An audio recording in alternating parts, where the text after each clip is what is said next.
Hey everyone, welcome back to the channel. Today I am back with another Sims 4 news and update video. If you're interested in hearing about one of the most controversial paid releases on the Sims 4 marketplace and a deep dive into some of the kits released so far, then stay tuned. So the Sims 4 marketplace is fairly new to players, with the launch being not long ago. It usually sells player-made packages such as build and buy sets, creator sim packages, and some new gameplay features such as the Bust the Dust kit. They usually come with a fair few items. I mean, whether they're worth their money is definitely up for debate. But the Sims 4 marketplace has officially crossed the line where they are now selling single hairstyles for over $2.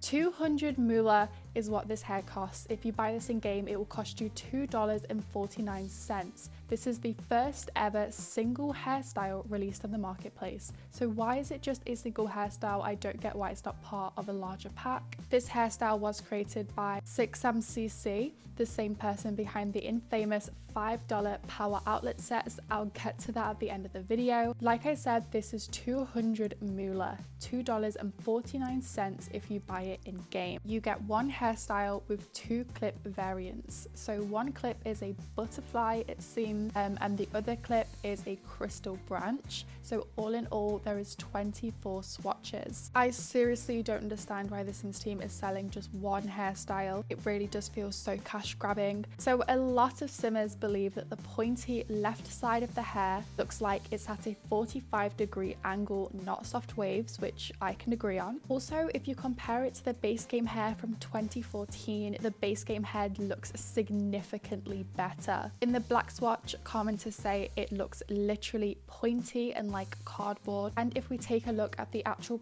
promo image, it's very different from reality. So the promo image uses custom content and modded lighting. As somebody pointed out in the comments, it's never going to look like that in game without mods. And this is also a big problem in the Sims 4 marketplace. Their lead photos of the kits they're trying to sell usually does include custom content or modded lighting. So when you buy the kit, it doesn't actually look like that in the game. So as you would imagine, the community reaction is not that great. Somebody commented the hair is meshed so poorly, I wouldn't have downloaded that for free. Again, there's a lot of people questioning about the 45-degree angles, which are supposed to look like waves. And a lot of people are saying that it's just plain ugly and it should come with clown shoes. Now, I do agree. I don't think this hair is one of the best. It's definitely not a hair that is worth a single launch. So what does this mean? Is the marketplace going to turn into single drops? I have no idea. Hopefully not. I'm really hoping this is just an anomaly and not the future of the marketplace. So would you ever pay $2 for a single hairstyle? In my opinion, the Sims 4 marketplace is adding too much content that is under quality. So much unnecessary kits are being added, and it feels like I'm searching for CC in there when it's EA content. Even some of the kits do look like CC, but I really do feel like I'm searching through the Sims resource whenever I'm going through the literal EA website. Now, not all, but most of the content of the marketplace is tat. I mean, I have bought a few kits myself. However, I'm not sure whether they are worth the money, but I have purchased the Sweet Slumber Party kits. I do love the pajamas that it came with. It also came with face patches and eye masks. I think the pajamas are of a really good standard, and if you like CAS items, I would definitely recommend this kit. I have also brought the kitchen clutter set. I use it for some builds, however I don't think it's necessary at all. I feel like the base game already comes with decent clutter, and so I'm not sure you really need to buy any more clutter. I mean, that is just a personal opinion. I mean, you do get a lot of items in that clutter pack. That is also another issue in the marketplace. All the different maker kits are sold with a different number of items. I feel like EA should put just a standard number of how many items a kit should include, because some kits you're getting more for your money, whereas other kits not getting anything for your money. So let me know if you guys have bought any maker kits and your opinions on the kits you have in the comments. So I'm going to go through some of the latest maker kits.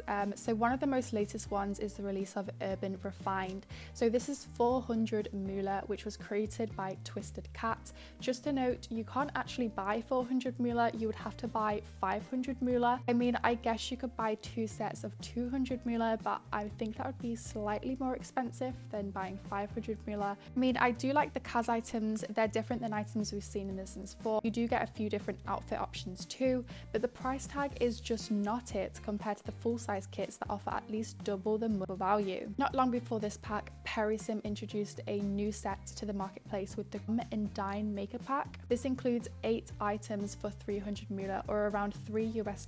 Now, I'm not sure whether this pack is worth it at all. It looks very similar to the items we already see in game. Not too sure what the intention is here, and it honestly just feels like the Sims are just dumping tat in the marketplace, because is it seriously just a table with chairs? Not long before that one, SixamCC made a return with the light switches. This was the infamous sets of light switches that cost 200 Moola, so $2 to have some North American sets of light switches in your game. I feel like they should have just made a massive pack full of all the clutter and sold that for around $2 to $3 US. This could have included these light switches, it could have included the kitchen clutter, I know there's a garden clutter too. It could have included all the clutters on the kits and sold them for $3 US or $4 US, and honestly I would have been on board with that, but to separate them into separate small kits is crazy, and I personally don't understand it. It just feels like the marketplace has so much on there now. EA shouldn't be throwing just anything onto the marketplace. They should really make sure players are getting value for money. So from now on, I'm going to start reviewing every single marketplace item so you don't waste your money. So stay tuned as I review them as they drop. Let me know if you want me to review all the kits that have released so far. I definitely will be reviewing every single marketplace item that drops from today. So thank you guys so much for watching. Make sure to subscribe if you want to hear more about The Sims 4 news and updates, and I'll speak to you guys soon.